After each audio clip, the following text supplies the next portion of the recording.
Hello mga kabibays, magandang hapon po sa inyong lahat.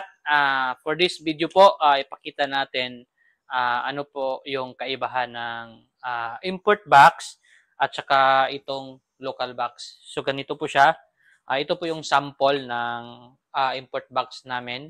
And then actually doon ang local box. Actually meron pa tayo dito na mga local box.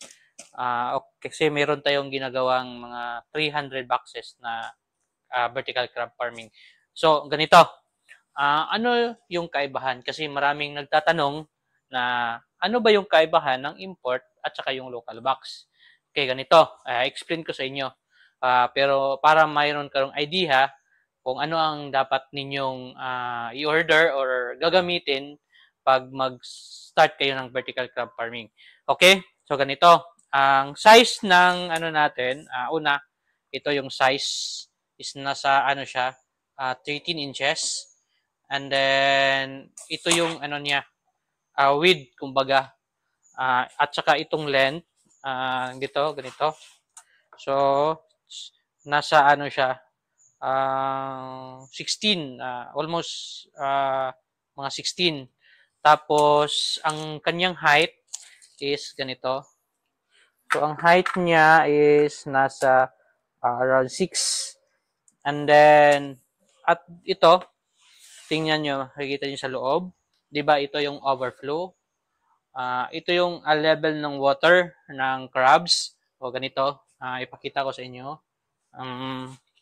Ang height ng ano natin, overflow is, yan, mga nasa 2 inches. Pero, as you can see, medyo ano siya, palalim ang kaniyang ano, yung sa likuran. Okay? Punta naman tayo sa ano natin, yung local box natin. Ito, halika. Tingnan natin. Yeah. So una is ito kanina is nasa 14 inches yung width natin. So ito is around ano lang 12 inches. So yung width medyo ano siya, 1 inch yung difference. At saka yung ano natin kanina is nasa ano yun, dito. Tingnan natin. Yan, oh. Mas malaki siya. Kasi doon is 16. Dito is 18. And then, so, una yung different, yung front, mas maliit to, mas malaki yun. Pero yung length nito is malaki ito, mas maliit yung import box, mas malaki itong local box. However, tingnan natin sa loob. Yung height ng ano, height natin, itong ganito. Kanina, ito, yung height, nasa 7. Kanina doon, yung height natin doon is nasa 8.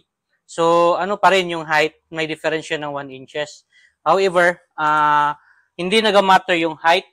Ang tingnan natin is yung ano natin, kumbaga yung overflow. Kasi doon masusukat yung ano, yung level ng water na mabigay natin sa crab. So ganito, saan ba yung overflow? Tingnan natin ito sa taas, medyo mataas. Ito yung overflow ng local box natin. So tingnan natin ito. Nasa ito mas okay. Nasa ano siya? Kung nakita niyo nasa ano siya? 1.5. Kanina yung sa import box is nasa 2 inches, ito is 1.5. Okay, tapos tingnan niyo sa loob. Pakita mo sa loob. Ito, ano lang siya. Walang slope, straight lang siya yung water. However, ito is 1.5. Ang yung import natin is nasa ano, 2. So, ganito. Ato marami to. Actually ito is ano, para sa customer natin sa Kabadbaran, Kabadbaran City. So, ito ay isang local box na 100 boxes ang gusto niya. So, ganito. Ano ba yung kaibahan? Kung ano bang dapat kong gamitin? Kung ito ba ay import box, ganyan, or itong local box. Kung ganito. Yung difference niya is yung overflow talaga. No matter yet yung height, with kasi 1 inch lang difference. Yung overflow kasi doon ang water level. So ganito po, depende po talaga sa market ninyo. Okay? Following me? Depende po talaga sa market ninyo. If your market is yung consumption ng community is nasa around 800 grams below ng mga crabs sa niyo sa pag gather ng data sa target market niyo is ito yung recommended natin. 800 grams below. However, kung ang market ninyo is pang talaga, pang export ng mga quality. Usually kasi sa mga export quality is 1 kilo up yung hinahanap nila.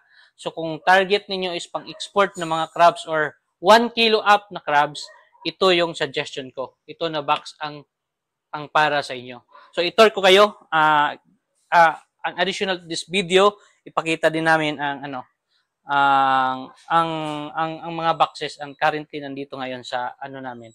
Okay? Ito po ay isang isang rush din para sa buhangin, buhangin ito, buhangin Davao City na customer natin at ito sa Kabadbaran. Okay, yun lang. Kung meron kayong mga katanungan, comment down below and then subscribe and follow to our YouTube channel. Thank you. Bye-bye. Happy farming.